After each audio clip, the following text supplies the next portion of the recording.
రాజవరం గ్రామ ప్రజలందరికీ నరసరావుపేట పల్నాడు జిల్లా కాంగ్రెస్ పార్టీ తరఫున నమస్కారాలు.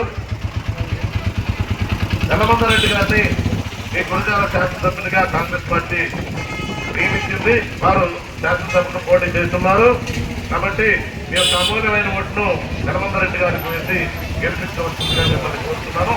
అలాగే నరసరావుపేట పార్లమెంటు సభ్యునిగా మీ యొక్క రెండవ ఓటును కూడా నాకు వేసి నన్ను కూడా గెలిపించి పార్లమెంట్ పంపించవలసిందిగా మీ అందరినీ సవినయంగా నమస్కరించి అడుగుతున్నాను. అయితే మన కాంగ్రెస్ పార్టీ సంవత్సరాల పైసలకు ముఖ్యమంత్రిగా పనిచేసి ప్రతి పేదవాడి గుండెలో చిరస్థాయిగా నిలిచిపోయి ఆయన మరణించే సమయానికి ఒక దేవుడిగా పూజించబడ్డ వ్యక్తి శ్రీ వైఎస్ రాజశేఖర రెడ్డి గారు. అయితే వైఎస్ రాజశేఖర రెడ్డి గారి పరిపాలన లాగానే ఉంటుందనుకోని ఇప్పుడు జగన్మోహన్ రెడ్డి గారిని పరిపాలనలోకి తీసుకొచ్చారు. కానీ వారు కొన్ని పథకాలు పెట్టారు, అన్ని బాగానే ఉన్నాయి. కానీ ప్రతి వ్యక్తిని కూడా పథకాల ద్వారా సోమరిపోతులుగా చేయకూడదు.